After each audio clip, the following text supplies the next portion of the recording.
তো কেন দীর্ঘদিন ধরে বন্ধ রয়েছে প্রিয় সিরিজ কুরুলুস উসমান? কি কারণে বন্ধ রয়েছে?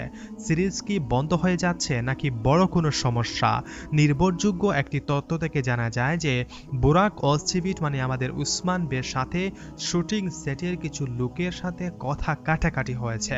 আসলে এটা কতটুকু সত্যি আর কবে আসছে ভলিউম 177 সবকিছুই কিন্তু এই একটি ভিডিও থেকে জানতে পারবেন। আপনাদের কাছে একটাই রিকোয়েস্ট, ভিডিওতে মাত্র একটি লাইক দিন। প্রথমেই আলোচনা করা যাক ভক্তদের জন্য সবচেয়ে বড় সুখবরটি দিয়ে। কুরুলুস উসমানের 177তম ভলিউম কবে আসছে? দীর্ঘ প্রতীক্ষার অবসান ঘটিয়ে এই ভলিউমটি আসছে আগামী 16 জানুয়ারি রাত ঠিক 12টায়। যারা সরাসরি দেখতে চান তারা তুরস্কের জনপ্রিয় টিভি চ্যানেল এটিভিতে লাইভ উপভোগ করতে পারবেন। বাংলা ভাষার দর্শকদের জন্য সুখবর রয়েছে। 17 জানুয়ারি সকাল 6টায় এই ভলিউমের বাংলা সাবটাইটেল প্রকাশ করা হবে, যা আপনাদের জন্য ভলিউমটি আরও উপভোগ্য করে তুলবে। এছাড়া নতুন কোনো চরিত্র আসছে কিনা তা নিয়ে এখনও কোনো নিশ্চিত তথ্য পাওয়া না গেলেও কুরুলুস উসমানের নির্মাতারা বরাবরই আমাদের চমকে দিতে পটু। তাই নতুন চরিত্রের আবির্ভাব বা গুরুত্বপূর্ণ কোনো ঘটনা ঘটার সম্ভাবনা উড়িয়ে দেওয়া যাচ্ছে না। কুরুলুস উসমান সিরিজের ভক্তদের জন্য আরও একটি দারুণ খবর। শোনা যাচ্ছে যে সিরিজে নতুন কিছু অভিনেতা যুক্ত হয়েছেন, যারা উসমান বের পাশে থেকে বাইজেন্টাইন বা মঙ্গলদের বিরুদ্ধে লড়াই করবেন। তবে তাদের নাম কিংবা তারা ঠিক কোন চরিত্রে অভিনয় করবেন সে সম্পর্কে এখনও কোনো তথ্য প্রকাশিত হয়নি। নতুন এই চরিত্রগুলোর সিরিজে প্রবেশ কিভাবে হবে তা নিয়েও রয়েছে কৌতূহল। বর্তমান পর্বে দেখা যাচ্ছে যে উসমান বে উলুগানের হাতে বন্দী হয়েছেন। যদিও উলুগান তাকে বসতিতে নিয়ে এসেছিল, তবু অনেকে ভাবছেন যে কেন উসমান বে কৌশল খাটিয়ে তাদের সাথে লড়াই করে মুক্তি পেলেন না। এর পিছনে রয়েছে একটি বড় কারণ। বসতিতে একটি রোগ ছড়িয়ে পড়েছে আর প্রতিষেধক একমাত্র উলুগানের হাতে রয়েছে। উসমান বে জানেন যে উলুগানের সাথে লড়াই করলে প্রতিষেধক পাওয়া সম্ভব হবে না, বরং তার পুরো বসতি ধ্বংস হয়ে যাবে। অন্যদিকে তার ছেলে অরহান বেও বন্দী রয়েছেন। এই পরিস্থিতিতে উসমান বে কৌশলে উলুগানের কথা মেনে চলতে বাধ্য হন। পরবর্তী পর্বে দেখা যাবে উসমান বে উলুগানের কাছ থেকে প্রতিষেধক সংগ্রহ করবেন এবং তার পুরো বসতির সবাইকে রোগ মুক্ত করবেন।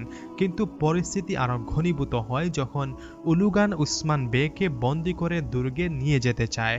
এখানেই মূল চমক। নতুন যুগ হওয়া চরিত্রগুলো আলাউদ্দিনের সঙ্গে মিলিয়ে দৃশ্যপটে প্রবেশ করবে এবং উসমান বেকে এই সংকট থেকে উদ্ধার করবে। কারণ বর্তমানে আর কেউ নেই যিনি উসমান বেকে বাঁচাতে আসতে পারেন। এখন কথা বলি যে উসমান বের সাথে কি শুটিং সেটে কথা কাটাকাটি হয়েছিল?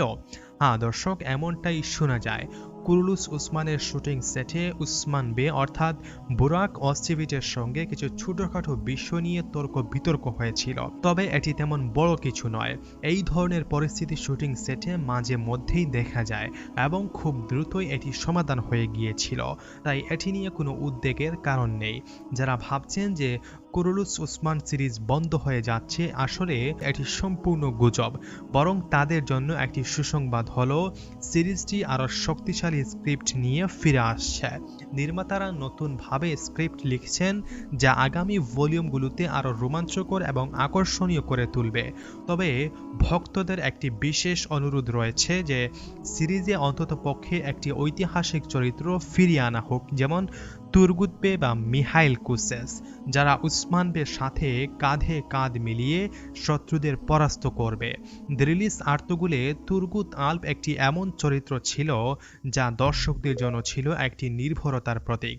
তার সাহসিকতা ও লড়াইয়ের শক্তি দর্শকদের হৃদয়ে স্থায়ী ছাপ রেখে গেছে। উস্তাদ পেত্রিসিও বলেছিলেন যে তুরগুতের মতো যদি আমার 10 জন আল্প থাকতো তাহলে আমি জেরুজালেম জয় করতে পারতাম। তুরগুত বের মতো এমন একজন নির্ভরযোগ্য চরিত্র উসমান বের পাশে থাকা সত্যি গল্পকে আরো শক্তিশালী করে তুলবে। আমরা কুরুলুস প্রেমীরা আশা করি নির্মাতারা আমাদের এই প্রত্যাশা পূরণ করবেন এবং আগামী পর্বগুলোতে গল্পকে আরো দুর্দান্তভাবে উপস্থাপন করবেন। আপনারা কি মনে করেন এই রোমাঞ্চকর গল্পে তুরগুত আল্পের মতো চরিত্র ফিরে আনা উচিত কিনা? কমেন্টে আপনার মূল্যবান মতামত জানাতে কিন্তু ভুলবেন না। আল্লাহ হাফেজ।